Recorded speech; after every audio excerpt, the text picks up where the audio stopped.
विद्यार्थियों को नमस्कार।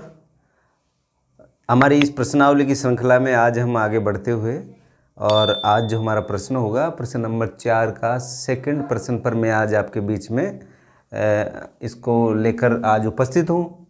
तो शुरू करते हैं आज का ये प्रश्न में कहा है कि रेखाखंड AB के बिंदु A और B पर PB और PQ लंब है। आपके पास एक रेखा है और रेखा का क्या नाम है, AB है। ये देखिए मैंने एक रेखा बना दी, इसका नामांकन किया मैंने, ये A और B है। यहाँ पर उसने कहा कि एक तो है रेखा के बिंदु A और B पर PB और QA लंब है, यानी A और B पर आपको लंब डालना है। थोड़ा सा ये ध्यान रखना है कि लंब क्या है, किस तरीके से डालना है आपको, इस तरीके से। ये लंब हो गया एक तो, और एक लंब डालना नीचे से, ये लंब हो गया, ठीक है। और क्या है ये PB और QA, तो Q से तो A यानी Q नाम दिया इसको, और B से क्या P। यहाँ से हम मदद लेंगे प्रश्न से। यदि P व Q AB के दोनों ओर स्थित हो, कह दिया ना उसने दोनों ओर स्थित हो। ये Q और P क्या है, इस रेखा के दोनों ओर अपोजिट डायरेक्शन पर है। ये इधर है ऊपर की तरफ, तो P वाला बिंदु कहाँ पर है, नीचे की ओर है, ओके। और P व Q को मिलाने पर वह AB को O पर प्रतिच्छेद करे। P और Q को क्या कर देते हैं प्यारे विद्यार्थियों, मिला देते हैं। ये मिला दिया, और ये AB रेखा को कहाँ पर प्रतिच्छेद कर रहा है। प्रतिच्छेद करने से तात्पर्य आप समझ रहे हो ना, काटने से। तो यहाँ पर काटा और इसका नाम भी इसने कहा क्या है, O है, ये O है। पर प्रतिच्छेद करे PO बराबर 5 सेंटीमीटर। ये P से लेकर O दे रखा है 5 सेंटीमीटर दे रखा है, और क्या दे रखा उसने, PO बराबर 5 सेंटीमीटर, QO बराबर 7 सेंटीमीटर। Q से O कितना सेंटीमीटर है, 7 सेंटीमीटर है। त्रिभुज POB का क्षेत्रफल 150 सेंटीमीटर है। क्या दे रखा है, त्रिभुज POB का क्षेत्रफल बराबर दे रखा है 150 सेंटीमीटर दे रखा है। तो क्या पूछा उसने, त्रिभुज QOA का क्षेत्रफल आपको क्या करना है, ज्ञात करना है डियर स्टूडेंट। तो सारी जो कहानी थी इस प्रश्न की वो हमने चित्र पर लिपिबद्ध कर दी। अब एक बार और समझ ले कि उसने AB रेखाखंड दिया, और AB रेखाखंड के विपरीत दिशा पर एक तो P और एक Q बिंदु है, और वो किस प्रकार है, लंबवत है, ये बिंदु है। और एक QA और जो BP यहाँ पर दे रखा है आपके पास, QA और BP, ठीक है, ये क्या है, लंब है, ठीक है। अब देखो यहाँ पर आगे उसने दे रखा है कि यदि P व Q AB के दोनों स्थित है, दोनों तरफ स्थित है। P और Q को मिलाने पर ये AB को O पर प्रतिच्छेद करता है। तो आपको ये कुछ डाटा दे रखे हैं, यानी OP का मान 5 सेंटीमीटर, OQ का 7 सेंटीमीटर है, और POB इस त्रिभुज का क्षेत्रफल आपको दे रखा है, ठीक है। इस त्रिभुज का क्षेत्रफल उसने क्या किया, पूछा है, ठीक है। तो इसके लिए क्या करेंगे, इसके लिए ये करेंगे, हमारे पास एक प्रमेय है, समरूप प्रमेय क्षेत्रफल से संबंधित, और वो प्रमेय कहती है कि दो समरूप त्रिभुज कैसे होने चाहिए, त्रिभुज समरूप होने चाहिए। तो सबसे पहली जो हमें बात करनी है वो समरूप त्रिभुज की बात करनी है। ये दो त्रिभुज है, दोनों त्रिभुजों को क्या करना, समरूप सिद्ध करना है। तो यहाँ पर लिखेंगे हल के अंदर प्रश्नानुसार आकृति में, यानी जो प्रश्न में जो बात कही है उसको हमने क्या बना दिया, आकृति बना दी। और आकृति में दो त्रिभुज बन रहे हैं आपके पास में, त्रिभुज AOQ तथा त्रिभुज BOP में। इन दोनों त्रिभुजों में बात कर रहा हूँ मैं, दोनों त्रिभुजों को समरूप सिद्ध करना है मुझे प्यारे विद्यार्थियों। तो इसके लिए मुझे करना क्या पड़ेगा, दो बातें आपको बराबर लेनी है। आपको पता है पहला तो ये O और ये O बराबर है, क्योंकि दोनों कोण कैसे हैं, शीर्षाभिमुख कोण, और शीर्षाभिमुख कोण कैसे होते हैं, बराबर होते हैं। दूसरी बात ये, जब दोनों रेखाएं क्या है, लंबवत है, तो इसका अर्थ ये हुआ कि ये 90 डिग्री का कोण है और ये भी कितने डिग्री का कोण है, 90 का। तो आपकी बात निकल गई, क्योंकि आपको A जो समरूपता प्रमेय के अनुसार हम कह देंगे दोनों त्रिभुज कैसे त्रिभुज है, समरूप त्रिभुज है। तो यहाँ पर लिख रहा हूँ मैं इस त्रिभुज में बात कर रहा हूँ मैं, यहाँ पर बात करेंगे तो यहाँ पर लिखते हैं कोण ए बराबर कोण बी। कहाँ से पता लगा है? आपको दिया हुआ है, दिया हुआ है, ये बात कर ली आपने। दूसरा कोण देखो, कोण ए ओ बराबर कोण बी ओ पी, ये कहाँ से? ये भी दिया हुआ है। एंगल समरूपता गुणधर्म से, गुणधर्म भी लिख सकते हैं, प्रमेय भी लिख सकते हैं, गुणधर्म से त्रिभुज ए ओ क्यू समरूप त्रिभुज बी ओ पी, ये दोनों त्रिभुज समरूप हो गए। अब समरूप होते ही हम जानते हैं कि, हम क्या जानते हैं प्यारे विद्यार्थियों? तो यहाँ पे लिखेंगे हम जानते हैं कि, हम जानते हैं कि दो समरूप त्रिभुजों के क्षेत्रफलों का अनुपात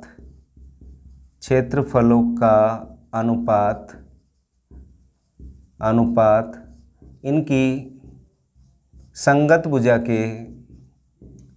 संगत भुजा के वर्ग के बराबर होता है। बात आई समझ में? ये प्रमेय मैंने सिद्ध कराई थी कि दो समरूप त्रिभुजों में क्षेत्रफल का अनुपात इनकी संगत भुजाओं के वर्ग के बराबर होता है।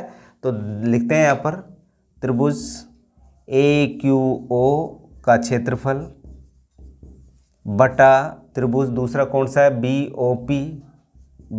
ओ पी का क्षेत्रफल बराबर संगत भुजा वही ले जिससे कि हमारा काम निकल जाए। तो ये 7 और 5 दे रखा, तो ये लेता हूँ मैं यहाँ पर आ गया ओ क्यू का स्क्वायर बटा ओ पी का स्क्वायर। अब ए क्यू ओ का क्षेत्रफल यहाँ पर देखो, ए क्यू ओ का क्षेत्रफल आपको निकालना है, तो इसकी जगह तो ऐसे कैसे रहने दो, त्रिभुज ए क्यू ओ का क्षेत्रफल, क्योंकि ये तो निकालना है, बटा त्रिभुज बी ओ पी का क्षेत्रफल कितना दे रखा है? 150 दे रखा है। 150 बराबर ओ क्यू, ओ से क्यू कितना? 7 है, ये 7 का वर्ग। ओ पी कितना? 5, तो ये 5 का वर्ग। तो अब देखो ट्राइंगल ए क्यू ओ का क्षेत्रफल बराबर 7 का वर्ग कितना हो गया? 49, और 150 का क्या कर देते हैं? ब्रज गुणन कर देते हैं, तो ये कहाँ चले जाएगा? ऊपर चले जाएगा। ये 150 हो गया बटा 5 का वर्ग कितना हो गया? 25। ठीक है, 25 से कम 25 और 25 6 की 150। अब देखो 49 को किससे गुणा करेंगे? 6 से।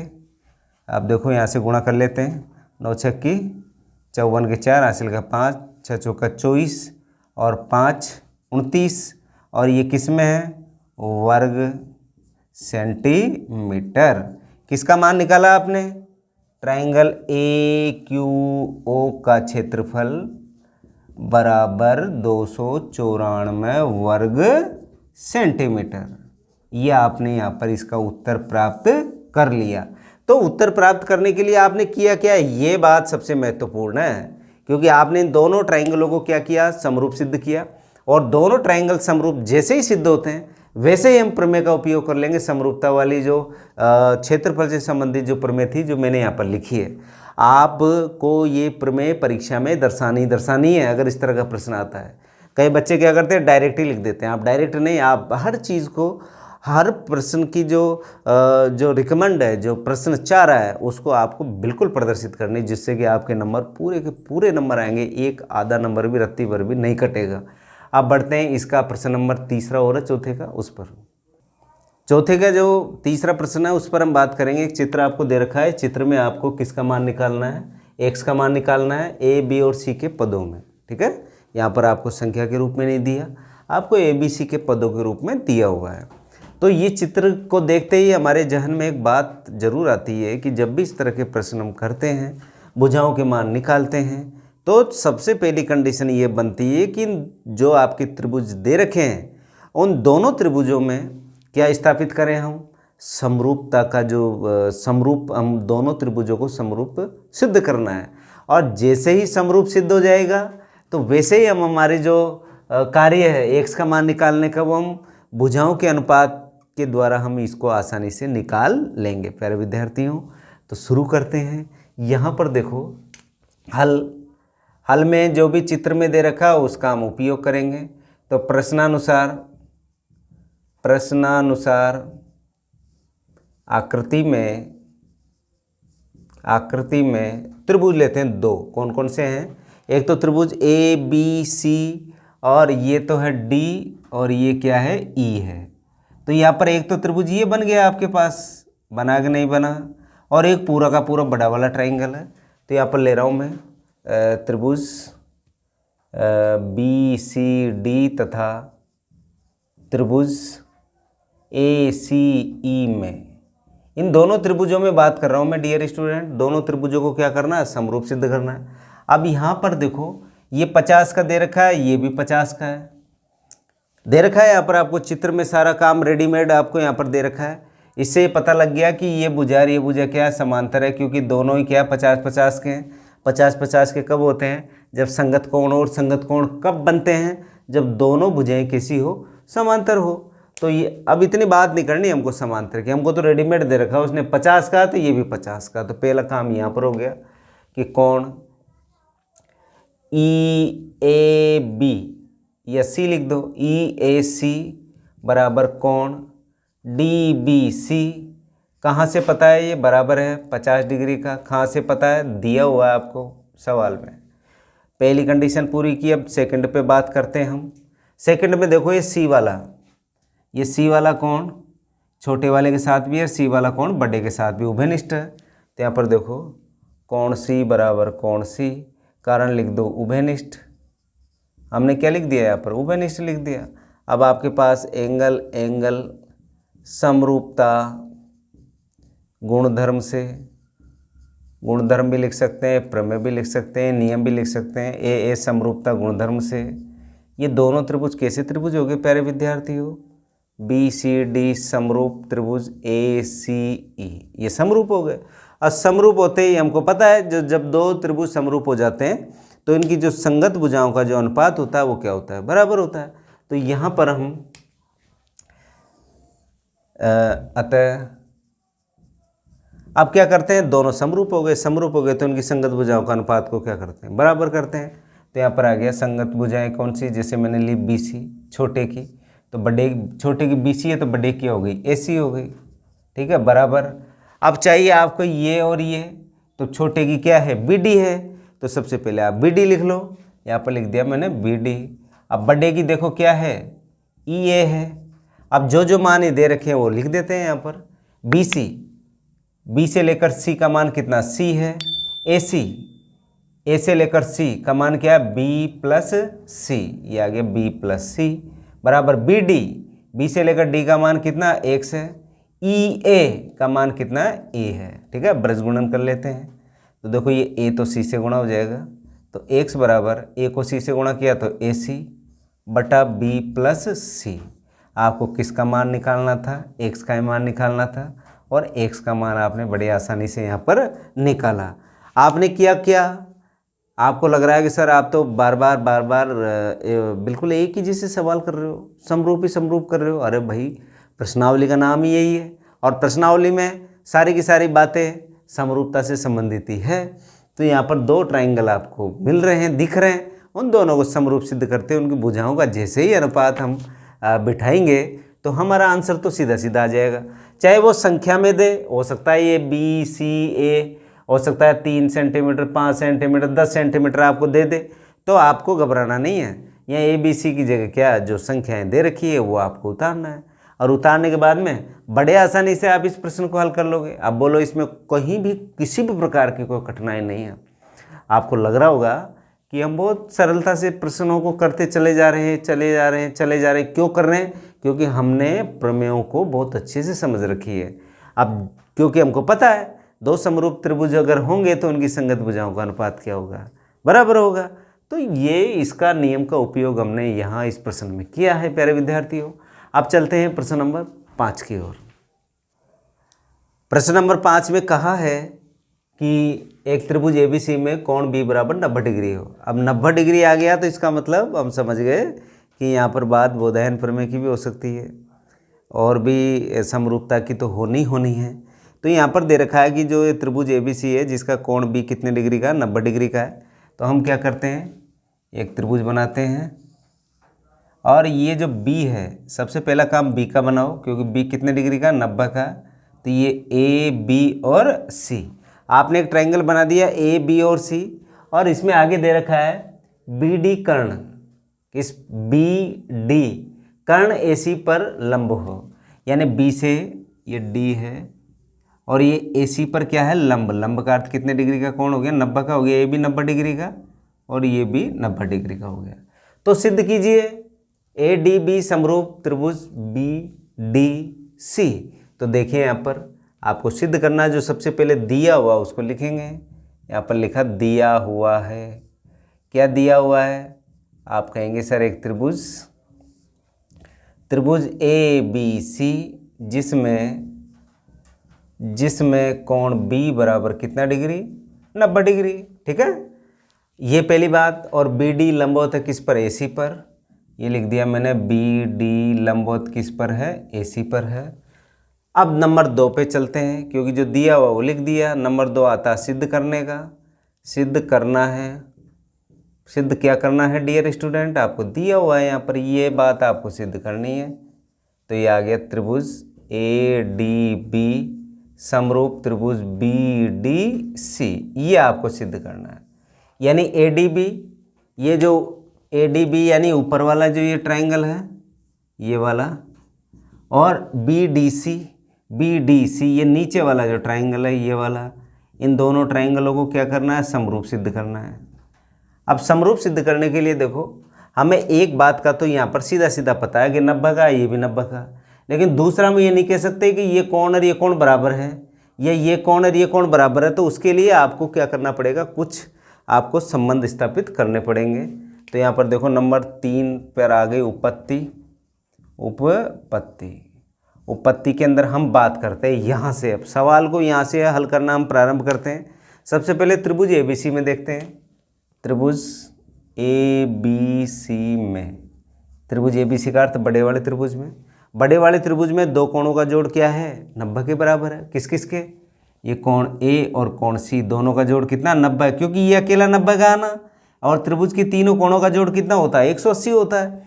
तो ये दोनों कोण मिलकर कितने डिग्री के हो गए, 90 के। तो यहाँ पर लिखा मैंने कोण A प्लस कोण C बराबर कितना डिग्री, 90 डिग्री। 1 नंबर देकर इसको यहाँ पर छोड़ा। इसके बाद में अब लेते हैं दूसरा ट्रायंगल BDC। तो ये लेते हैं ट्रायंगल BDC में। यहाँ पर भी यही बात करेंगे हम, क्योंकि ये जब 90 डिग्री का हो गया तो दोनों कोण भी कितने के होंगे। आप कहेंगे सर ये दोनों कोण का जोड़ भी कितना होगा, 90 डिग्री का होगा। अरे भाई ऊपर का हम बंद कर देते हैं, इसको हटा देते हैं। नीचे वाला देखो 90 का, तो ये समकोण त्रिभुज हो गया। ये अकेला 90 का, तो ये और ये दोनों कोणों का मान B और C का मान क्या होगा, 90 होगा। और इसको यहाँ पर लिख देते हैं। तो यहाँ पर देखो मैंने लिखा कोण CBD प्लस कोण C बराबर कितना डिग्री, 90 डिग्री। समीकरण नंबर 2। अब आपने समीकरण 1 और समीकरण 2 दोनों को आपने यहाँ पर प्राप्त कर लिया। और इसका मान भी 90, इसका मान भी 90। समीकरण 1 और 2 को क्या करते हैं, बराबर कर दें। तो देखो समीकरण 1 व 2 से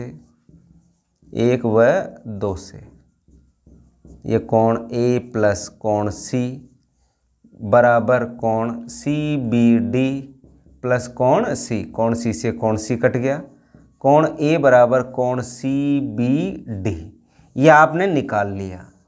कोण A का मान CBD के बराबर हो गया, यानी जो ये कोण है ये वाला कोण, ठीक है, ये A वाला कोण CBD इसके बराबर हो गया। ये सीधा सीधा ये मान के चलना। अब काम अपना बन गया, क्योंकि दोनों को समरूप सिद्ध करना है। एक तो 90 डिग्री का पता था, एक का हमने अभी यहाँ से पता कर लिया डियर स्टूडेंट।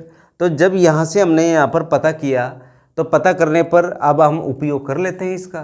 तो यहाँ पर देखो बात करते हैं हम किसकी, त्रिभुज ADB तथा त्रिभुज BDC में। इन दोनों त्रिभुजों में बात कर रहे हैं डियर स्टूडेंट। यहाँ पर देखो D वाला तो 90 रेडीमेड आपको दिया हुआ है। तो सबसे पहली बात आ गई, कोण ADB बराबर कोण BDC। कहाँ से पता है? दिया हुआ है। ये सब बातें लिखनी है आपको, यहाँ पर दिया हुआ है। नंबर 2 पे देखो, नंबर 2 पे क्या है? ये B का मान A के बराबर किया हमने, तो कोण A बराबर कोण DBC। ठीक है, ये कहाँ से है? आप कहेंगे आपने सिद्ध किया है, और इसको आप चाहो तो आप यहाँ पर दे दो समीकरण 3 से, समीकरण 3 से। ठीक, अब आपके पास गुणधर्म क्या हो गया? एंगल, एंगल समरूपता, गुणधर्म से, गुणधर्म से ये दोनों त्रिभुज कैसे त्रिभुज हो गए? समरूप त्रिभुज हो गए। तो आप लिखोगे ट्रायंगल ADB समरूप ट्रायंगल BDC। आपको यही तो सिद्ध करना था, तो यहाँ पर लिख दिया इति सिद्धम। हमने इस प्रश्न में एक एक लाइन को समझा है। हमें पता था इन दोनों त्रिभुजों पर डायरेक्ट भी आ सकते थे हम, लेकिन हमें एक कमी हमको यहाँ पर नजर आ रही थी, क्योंकि यहाँ पर एक कोण तो बराबर है, दूसरा कोण का पता नहीं था कि भाई कौन सा कोण बराबर है कि नहीं है। ये A और C बराबर है या A और B बराबर है। तो जब हमने समरूपता का प्रयोग करने से पहले त्रिभुज के तीनों कोणों का योग 180 डिग्री होता है, उसका उपयोग किया हमने, और उपयोग करके और हमने ये कोण A और कोण B के बीच में रिलेशन स्थापित कर लिया, यानी बराबर है। और जब बराबर होते ही हमने यहाँ पर सीधा सीधा ये कह दिया कि ये जो दोनों त्रिभुज हैं, ये दोनों त्रिभुज कैसे त्रिभुज हैं? आप कहोगे सर समरूप त्रिभुज है। इस तरीके से हमने इस प्रश्न को यहाँ पर पूरा किया। अगर आप एक एक लाइन को समझते चलेंगे तो निश्चित तौर पर ये जो लगता है बच्चे बहुत कठिन समझते हैं इस प्रश्नावली को। प्यारे विद्यार्थियों, ये मेरा सेकंड लास्ट, यानी इसके बाद में एक प्रश्न के लिए एक भाग और आना है। तो 15 भाग में आपको ऐसा नहीं लगा होगा कि कहीं भी हमको एक कठिनाई है। ये मैंने आपको स्टार्टिंग में भी कहा था कि ये प्रश्नावलियों में आपको 4-5 प्रमेय की हेडिंग याद रखनी है, और हेडिंग अगर अच्छे से याद हो गई तो आपके मान के चलना प्रश्न पूरे आपकी जेब में आ जाएंगे। आपको ये 6 नंबर के जो प्रश्न आप परीक्षा में जो हल करोगे वो यूँ ही आप हंसते हंसते हल कर दोगे। तो प्यारे विद्यार्थियों, मेहनत करते रहें, स्वस्थ रहें, मस्त रहें। आज के लिए इतना ही। नमस्कार।